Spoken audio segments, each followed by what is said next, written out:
It's your boy Xpert with the DML Network, and I got the CFM guy in the building, so make sure Connected Franchise, you pay attention. It's Ben Haumiller. What's going on, man? Hey, how you doing? Thanks for being here. Man, I've been looking forward to this since February when I booked the trip. We a big CFM community in the Dynasty, and we want to know what y'all did to help the franchise mode. I've already played the game once. Yeah. The real player motion is legit. Yeah.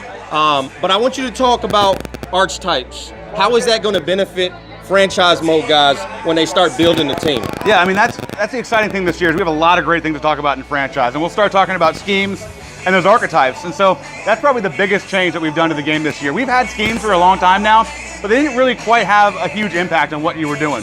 And also, too, the way the game used to work, it was really an overall game, right? Like, oh, this guy's an overall 80, this guy's an overall 75, I'm going with the guy who's an 80.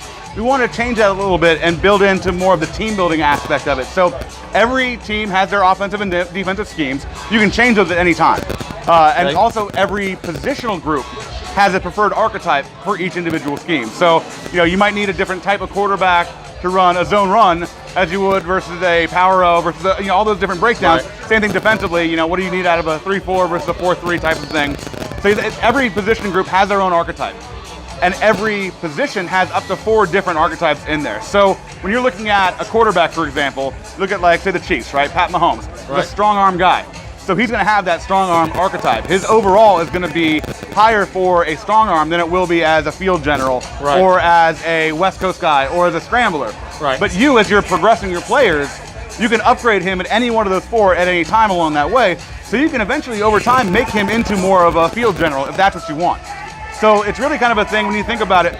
Do I want to build a team around my scheme, or do I want to change my scheme around the team that I have?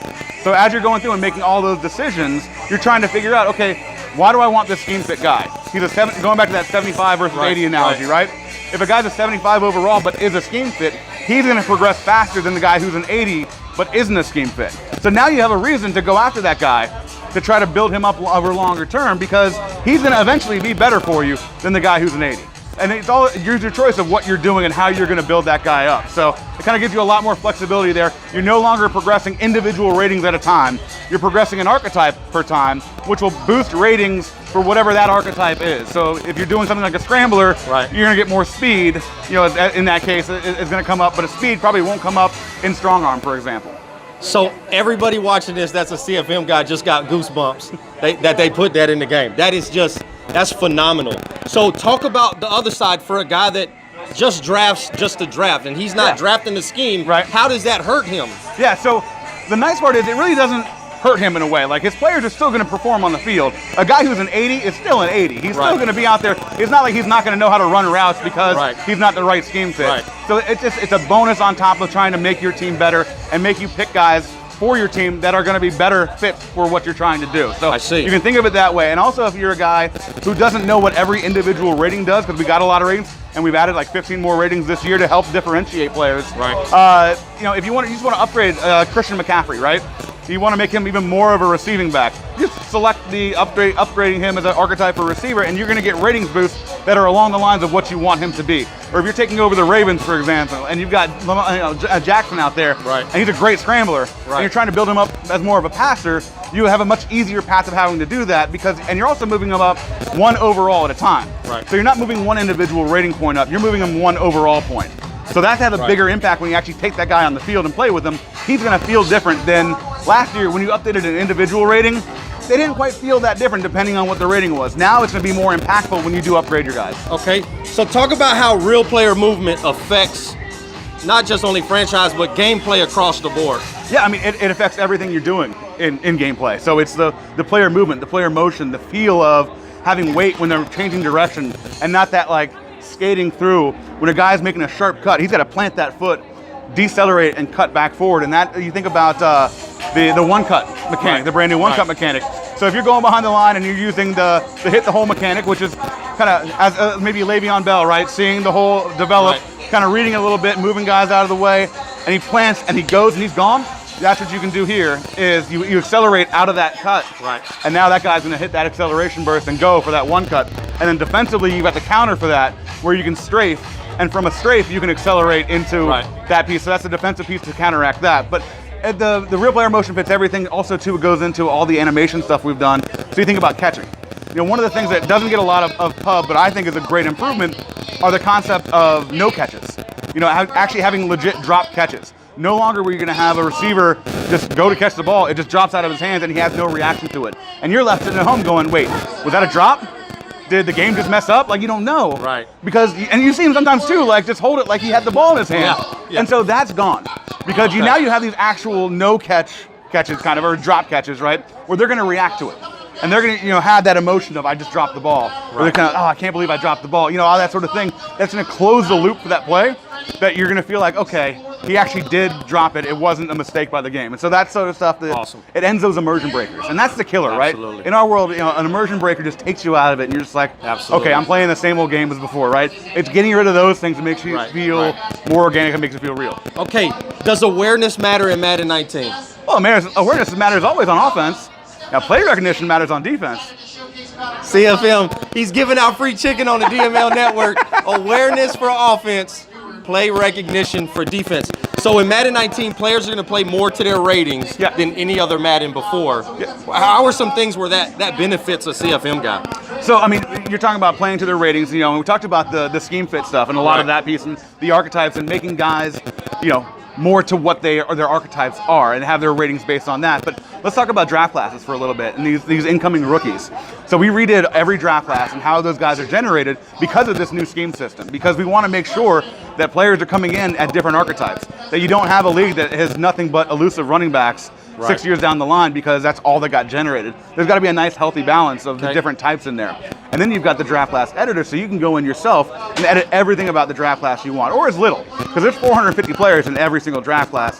So you can go in and edit all 450, change everything about them from ratings to names to their development trait if you want to. You can change where they are on the draft board, so they show up as like a projected first round #1 guy.